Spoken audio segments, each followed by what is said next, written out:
Buset, ternyata ngisi di Abdul Muiz ini penuh gini buat motor. Ampun. Enggak deng, oh Pertalite. Oh Pertamax. Salah lihat gua. Oke, jadi ini saatnya kita set di trip A aja ya. Trip A kita nolin. Buset, isi 3,75 liter, isi 50.000 udah penuh begini. Wah, tadi sempat kedip-kedip. Penuh loh. 50.000 dapat 3,75 liter. Oke juga. Oke, kita mulai. Ya, Assalamualaikum. Aduh, kok kena macet gini. Gimana bisa hemat nih? Gue nggak tahu sih dapat berapa, mungkin 130-an ya. Tapi yang jelas dari KMI-nya sendiri bilang ini ukurannya irit untuk motor 230 cc gitu ya. Cuman iritnya berapa nggak disebut, satu berapa katanya begitu. Tapi ini tankinya juga kecil nih, tadi isi nggak nyampe 5 liter udah langsung full. Oh, sorry ya, tapi kami mau ngetes cahaya lampu dari si KLX 230 SM ini di tempat yang nggak begitu terang. Dan memang apa ya, karena rumahnya juga nggak begitu besar, nggak kayak model lain gitu ya. Ya model-model supermoto ini segede apa sih headlampnya gitu ya. Jadi ya beginilah adanya gitu warnanya. Sama sih seperti yang lain-lain juga begini sih. Ya kan penampang atau rumah headlampnya juga nggak begitu besar kan. Jadi senarnya juga nggak begitu kuat. Jadi kalau memang Lats berniat untuk adventure, punya motor ini gitu kan, niat adventure, saran sih harus ada lampu tambahan. Karena yang namanya adventure itu udah jelas kalian nggak cuma di dalam kota kan, pastinya keliling lah gitu kan, paling nggak ke mana, luar kota gitu. Ya, semua bermanfaat. Dan sekali lagi mohon maaf, ini KB harus lewat jalan busway. Oke, let's hari ini KB mau jalan-jalan pakai si 230 SM, tapi nggak sendirian. Ini ceritanya mau boncengin si bungsu nih. Pertanyaannya, seribet apa sih atau nggak senyaman apa gitu kalau kita ngeboncengin pakai motor tinggi kayak begini gitu kan? Si KLX 230 SM ini, si kecil sendiri, si bungsu sendiri itu kelas 2 SMP, tingginya sekitar 152, 153 gitu ya. Ribet nggak nih, susah nggak nih, dia naiknya susah nggak, dan gua nggak yang sebagai yang ngeboncengin juga merasa kesusahan nggak gitu. Meskipun ini terlihat jangkung ya, tapi pada dasarnya begitu kita udah di atasnya, dia shocknya diturun dan membantu pijakan kaki, meskipun masih jinjit tapi jauh lebih aman. Yang penting ya, alas kakinya itu harus proper. Nah, posisinya gitu, kelihatan ya kaki KB ya, jinjit masih tapi aman banget, jadi nggak nakutin lah istilahnya gitu. Sekarang dipanasin dan terdengar raungan atau suara RPM, suara mesin ya, itu terdengar tinggi, bukan karena hanya lagi dipanasin atau karena lagi mulai, tapi stasionernya sendiri memang tinggi. Pertanyaannya kenapa sebegitu? Karena memang si gasnya ini agak sensitif. Jadi dari pihak KM-nya sendiri mengatakan bahwa sengaja stasionernya dinaikin atau agak tinggi gitu ya dibanding dengan motor yang lain. Itu ada dua hal. Yang pertama, agar lebih responsif ya. Jadi cukup lu buka kopling aja, itu si motor udah jalan tanpa harus digas, dan itu memang terbukti. Ntar kita lihat contohnya. Itu yang pertama. Dan yang kedua, untuk mencegah si mesin mati, gampang mati atau mudah mati gitu. Karena ya seperti yang tadi KB bilang, kalau misalkan dia RPM-nya rendah, nih kita ini dulu yuk, tuh keluarin dulu motornya. Tuh tinggi kan? Nah, seperti yang KB bilang tadi, karena RPM-nya tinggi, stasioner tinggi, tinggal buka aja kopling. Nah gitu. Tapi kalau misalkan si stasionernya lebih rendah lagi, ini kita buka begini tuh dia bisa mati tanpa, kalau misalkan nggak digas gitu ya. Kalau ini kan tanpa digas pun udah jalan tuh, tanpa harus mati mesin gitu kan. Nah yaudah, Tuh, nggak mati dia, nggak digas. Tapi mungkin buat sebagian orang atau banyak orang, ini ketinggian nih stasionernya, memang dengarnya kurang enak. Tapi nggak digas loh. Itu kelebihannya, nggak digas juga oke. Nah ini si bungsu mau ngantar dulu ke toko buku.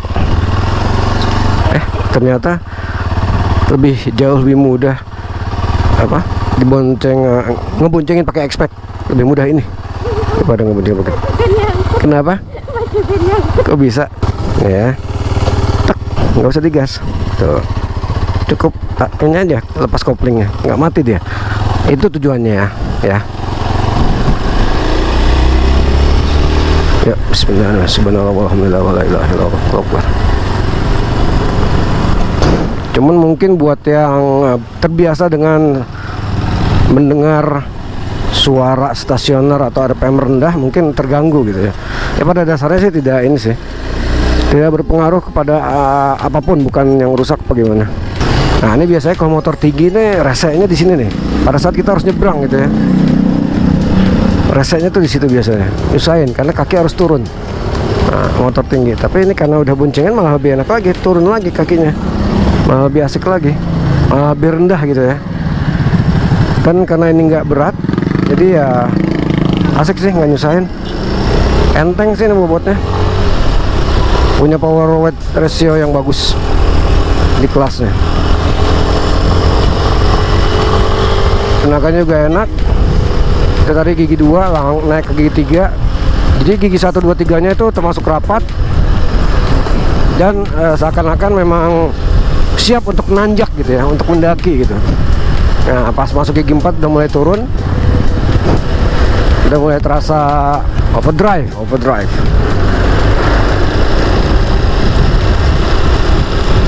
Oh sayangnya nih di speedometernya nggak ada yang namanya petunjuk gigi berapa. Oh ini ada kotaknya loh, seharusnya ada loh sebelah sini. Nggak tahu, udah nggak aktif, nggak diaktifin apa gimana, bingung juga. Kemudian juga nih kabel rem, dia kan remnya di kiri ya kan pasnya ya, gengges banget, ganggu ini, mengganggu pemandangan ke speedometer gitu, jadi ngalangin, nggak terlalu kelihatan. Mungkin kalau di video nggak terlalu kelihatan ya, ngalanginnya tuh nggak terlalu kelihatan. Buat belok juga cukup enak. Tapi ini ban standarnya kurang bagus, jadi kalau ada duit, kalau let's beli dan ada duit silahkan diganti bannya. Bannya kurang mantap. Ini kalau nggak salah road loser. Kalau untuk ergonomi atau gaya berkendara gitu ya, posisi berkendara itu so-so alias sama saja dengan kebanyakan motor-motor jenis ini ya, jenis on off ya, on road dan off road. Jadi nggak ada perbedaan sangat-sangat signifikan. Walaupun ada paling tipis-tipis doang. Intinya sih sama begini-gini juga gitu kan. Kalau motor off-road kan, motocross gitu, gini-gini aja gitu. Begitu juga dengan modelnya, no big issue. Karena memang yang namanya motocross, iya lo mau dibikin kayak gimana sih bentuknya. Di situ kayaknya development dari sisi desain kayaknya kalau untuk motor-motor kayak gini tidak ada yang revolusioner ya. Dari dulu sampai sekarang ya begitu-gitu aja sebenarnya gitu. Nothing special, tidak ada yang terlalu signifikan berubahnya. Dari tiap model, mau model lama, model baru ya mirip-mirip kayak begini bentuknya. Jadi agak susah ngebedain kalau nggak ada namanya, apakah itu KLX atau misalkan punya tetangga sebelah atau gimana gitu kan. Karena bentuknya yang mirip-mirip. Tapi kami suka tenaganya. Ya ini 230 cc. Lo mau meragukan seperti apa tenaganya, enak. Cuman memang mesinnya mesin mendaki. Mesin settingan mendaki buat nanjak, buat grass track atau buat apa istilahnya tuh, terabas-terabasan gitu ya. Oke, kita sudah sampai. Alhamdulillah. No big issue sih. Oh, lewat aja lagi rusak. Right. Nah biasanya kan kalau stasioner tinggi ya, itu resehnya pada saat mau netralin. Bener nggak sih? Coba kita netralin. Nggak juga. Nah turunnya susah nggak, Dek? Tadi naiknya susah nggak? Nggak. Asik aja. Oke. Yuk, alhamdulillah. Apa tadi masalahnya? Mas dibonceng? Pas dibonceng tuh kurang dapat joknya, sama joknya tuh keras. Mungkin karena jok, ya emang jok bukan cuman KLX doang ya, tapi berbagai macam motor-motor jenis kayak begini ya memang problemnya mirip. Untuk penumpang itu emang dapatnya sedikit, kecuali si ridernya itu duduknya lebih depan gitu ya, gitu kan. Dan memang modelnya begini, dia lebih panjang ke depan. Kenapa? Buat ngelindungin si masa depan laki-laki itu yang di depan, tau lah ya, burungnya ya. Jadi kalau kepetok-petok nih nggak langsung tangki tapi kesini gitu. Dan memang tadi untuk anak sekecil ini aja katanya masih kurang dapet joknya ya. Tapi ini bukan cuman masalah di sini doang, rata-rata di motor on off seperti itulah. Di no big issue lah ya, mau dikomparasikan akan tetap sama karena emang jenisnya emang kayak begini. Pada dasarnya bawa motor ini ya, tadi lupa lagi direkam. Tadi kan kita mampir ke beberapa tempat ya, beli bakso juga tadi. Intinya bawa motor ini, kalau misalkan dibanding dengan bawa yang lebih gede kayak X-Max gitu ya, masih, meskipun ini koplingan dan tinggi, tapi masih jauh lebih simple, lebih gampang, lebih mudah dibanding parkir-parkir bawa X-Max misalnya gitu kan. Pas mundurinya berat, susah ya kan. Kalau ini enggak, cuman istilahnya cuman ribet di jangkungnya doang. Tapi kalau misalkan gue bawa X-Max gitu ya, kayak mampir ke tukang bakso tadi yang parkirannya agak nanjak dikit, itu pasti keluar parkiran susah. Gua harus mundurin, jinjit juga. Beratnya juga nauzubillah kan, X-Max kan, banding ini gitu misalnya. Cuman gua nggak ngerti kalau boncengan kenapa Ukti demen banget sama motor-motor kayak gini ya. Ngincer-ngincer para pembawa motor-motor on off kayak gini, KLX gitu kan.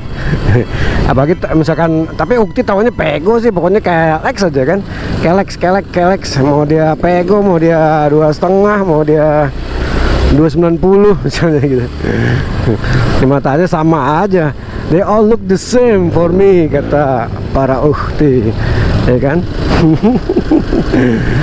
Kata mungkin gagah kali ya, kayak gue juga mungkin dilihat sama orang gagah nanti pas lagi riding kayak gini, dilihat sama orang. Tapi ini apa ya, enak sih, apa nggak ribet, intinya simple. Bawaannya kayak motor kayak motor kebanyakan, bukan motor biasa. Kayak bawa motor kebanyakan yang ternyata tidak menyeramkan gitu ya.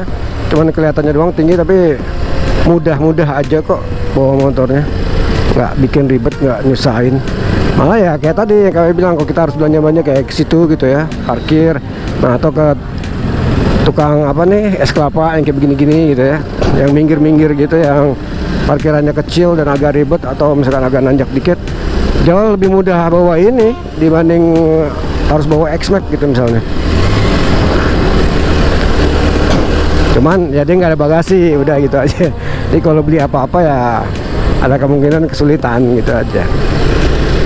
Kalau X-Max kan ya tinggal taruh di bagasi, udah kelar, selesai semua, nggak ada gantungan-gantungan apapun gitu kan. Dan ini mungkin karena anak gua kali ya yang dibonceng ya, dia juga kan bobotnya lebih ringan, sosoknya juga dimensinya kecil, jadi gua nggak merasa ada beban yang gua bawa gitu. Beda mungkin kalau misalkan bini gua gitu kan, atau anak gua yang satu gitu, berasa banget ngeboncenginnya. Nah tapi kalau X-Max beda, gue berasa banget gue ngeboncengin anak gue yang ini pun gue berasa banget ada kayak ada perbedaan handling gitu. Kalau ini enggak, nyaris nggak ada perbedaan, mudah-mudah aja ya. Mungkin karena X-Max kan berat ya, begitu ada boncengan di belakangnya langsung ada kayak semacam perubahan geometri gitu lah, yang kita terasa nih ada beban di belakang gitu. Kalau ini enggak. Kalau jenis motor-motor tegak sih, ya Allah mau kemana ibu, buset dah, Udah tabrak dah gua.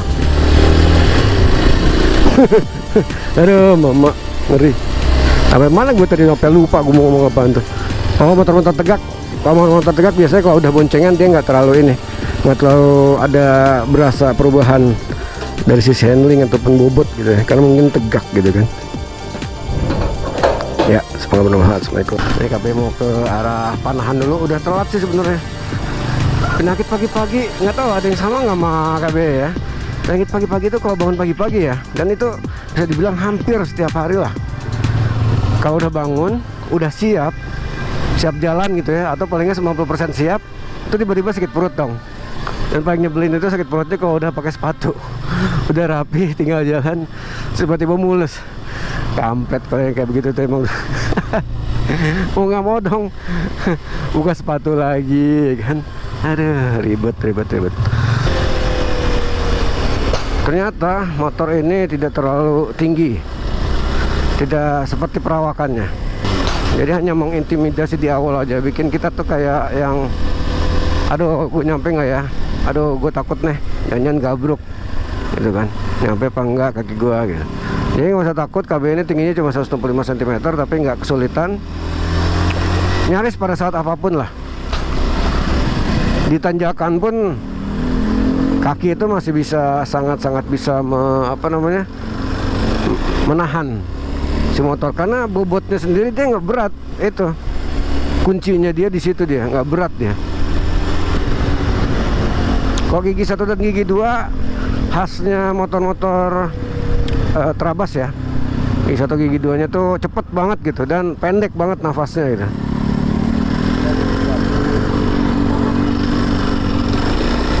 Nah, ini gigi 1 kan, tuh pendek banget, tuh udah tenan 2, tuh udah gitu nggak ada RPM nih, kita nggak tahu. Nah udah 3 dan 4 udah mulai dia agak-agak overdrive. Ini kan 3 ya, kita turunin kedua, masukin 2,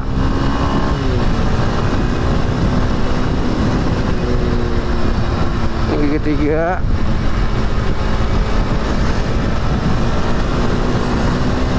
yang keempat.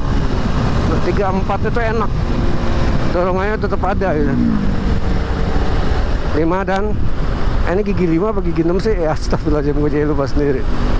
Itu meskipun di gigi tinggi pun tenaganya, dorongannya masih ada, karena emang ciri khasnya 1 silinder terutama ya, 230 udah gitu 1 silinder, emang torsi banget.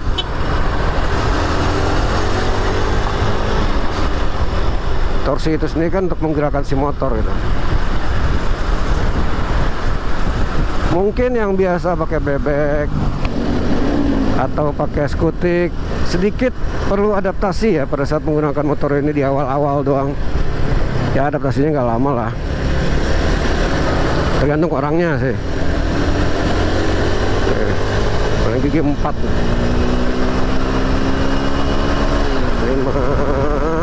6. Enak dorongannya tuh, 1 silinder tuh emang itu khasnya sih. Cuman ya dia nggak bisa teriak lebih tinggi lagi. Cuma motor ini tangkinya kecil, jadi mungkin kalau untuk main jauh terabas-terabasan kita harus sering-sering cek tangkinya. Sahabat Pertamina nih katanya, sahabat SPBU. Apalagi ya, oh ya untuk rem positif, KB suka positif remnya. Dorongannya asik sih motor. Oh, tenaganya gigi 5 nih, 4 dan 5 nya asik. 6. Wah, kencang juga nih motor ternyata ya. Asik juga. Dan meskipun jangkung nggak terasa ini loh, nggak terasa ngambang. Oke juga nih.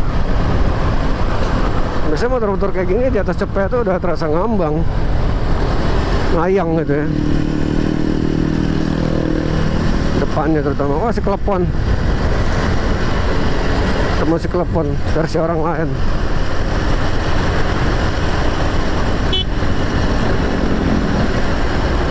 Ya cuman kalau udah ketemu patahan-patahan gini nih agak nggak bagus nih ininya nih, gripnya nih, grip bannya.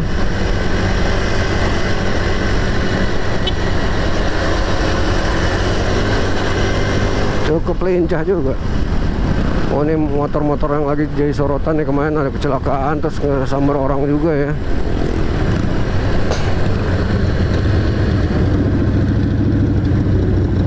Susah sih kalau gimana ya, dan kan motor beda sendiri gitu kan, di penampakan di jalannya aja udah beda gitu kan, pasti akan jadi perhatian orang.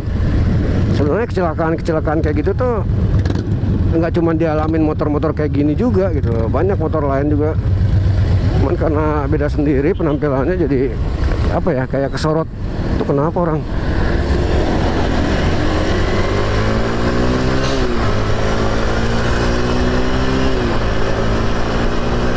dorongannya asik nih motor.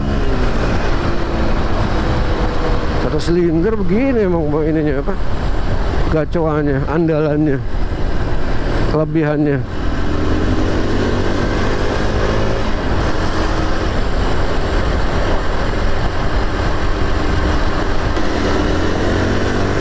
Tuh dorongannya nih, gigi 3 nya nih asik tuh, 3 dan 4.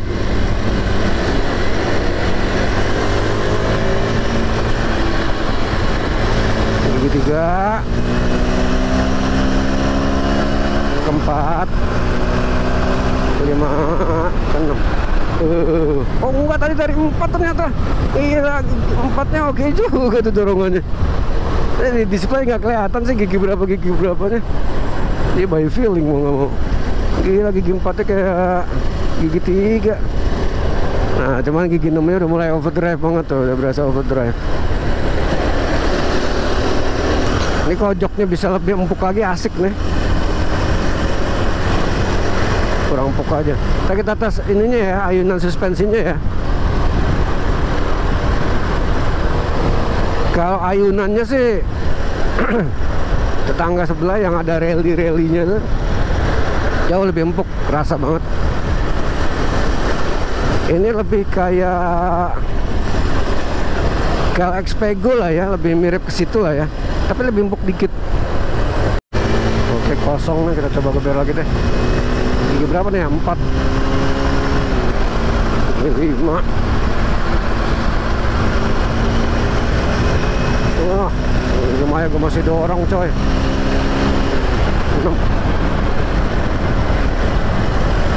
Nah, cuman melayang sih enggak, cuman terasa aja udah kencengnya gitu.